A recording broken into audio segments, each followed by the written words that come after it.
السلام علیکم دوستوں، امید کرتی ہوں کہ آپ سب لوگ خیریت سے ہوں گے۔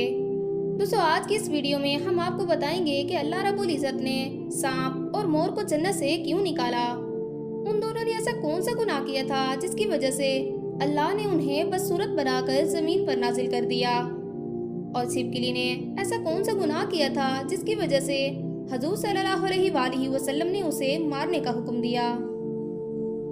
دوستوں، سانپ اور مور جنت سے آئے ہوئے جانور ہیں۔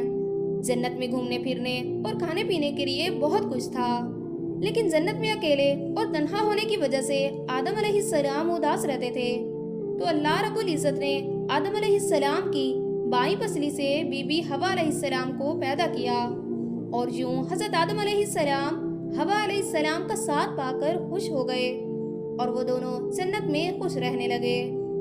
دوستو، اللہ تعالیٰ نے ارشاد فرمایا کہ تم دونوں جنت میں جہاں چاہو گھومو پھرو اور جو چاہو کھاؤ پیو، مگر خبردار اس درخت کے قریب مت جانا اور نہ ہی اس کا پھل کھانا، اگر تم نے ایسا کیا تو تم ظالموں میں سے ہو جاؤ گے۔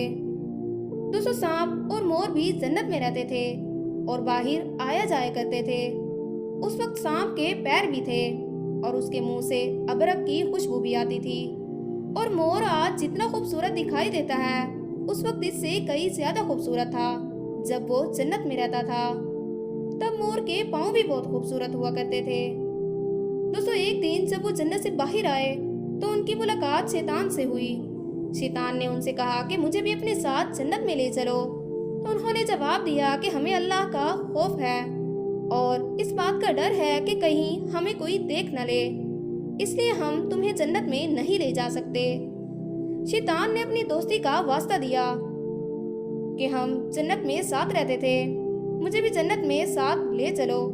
اس پر مور نہ مانا، لیکن شیطان نے انہیں دائمی زندگی کا خواب دکھایا، جس پر سانپ مان گیا، اور اس نے شیطان کو مشورہ دیا کہ تم میرے منہ میں بیٹھ جاؤ اور میں تمہیں جنت میں جا کر اگل دوں گا، اس طرح تمہیں کوئی نہیں دیکھ پائے گا۔ دوستو، سانپ نے شیطان کو منہ میں بٹھایا اور جنت میں جا کر اگل دیا۔ اس طرح شیطان دوبارہ جنت میں داخل ہونے پر کامیاب ہو گیا۔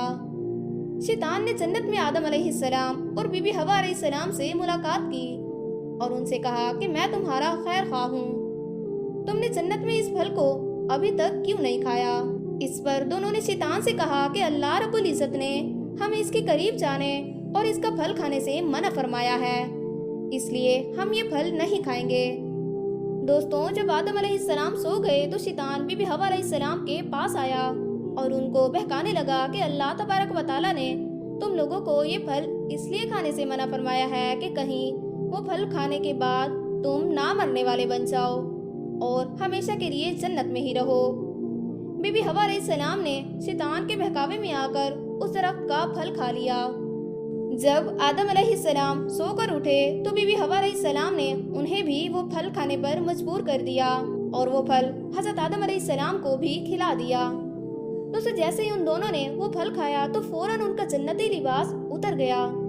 تبھی اللہ رب العزت نے ان دونوں سے فرمایا کہ میں نے تمہیں اس درخت کا پھل کھانے سے منع کیا تھا، مگر تم لوگوں نے میری بات نہ مان کر اس درخت کا پھل کھا کر اپنی جان پر ظلم کیا ہے۔ تبھی حضرت آدم علیہ السلام اور حوا علیہ السلام کو اپنی غلطی کا احساس ہوا اور انہوں نے اللہ رب العزت سے معافی مانگی۔ اللہ تبارک و تعالیٰ نے انہیں معاف فرما دیا اور انہیں جنت سے نکال کر زمین پر نازل فرما دیا، اور فرمایا کہ زمین پر ایک خاص وقت تک تمہارا ٹھکانہ ہے، اب تم زمین پر ہی رہو گے۔ دوستو، اللہ رب العزت نے شیطان کو جنت میں لے آنے پر مور سے اس کی خوبصورتی چھین لی، اور جن پیروں سے وہ شیطان کو جنت میں لے آیا تھا انہیں بدصورت بنا دیا۔ اور جس سانپ نے مور کو شیطان کی مدد کرنے کا مشورہ دیا تھا، اللہ پاک نے اس کے منہ سے ابرک کی خوشبو چھین کر سانپ کے منہ میں زہر بھر دیا، اور سانپ کی ٹانگیں چھین کر اس خوبصورت جنت سے ہمیشہ ہمیشہ کے لیے نکال دیا۔ دوستوں، چھپکلی ایک رینگنے والا جانور ہے جو عام طور پر ہمارے گھروں میں پایا جاتا ہے۔ بعض چھپکلیاں ایسی زہریلی ہوتی ہیں کہ اگر وہ کسی انسان کو اپنی زبان لگا دیں تو انسان مر بھی سکتا ہے۔ دوستو، تذکرۃ الاولیاء میں ہے کہ ایک شخص حضرت علی رضی اللہ تعالی عنہ کے پاس آیا اور پوچھنے لگا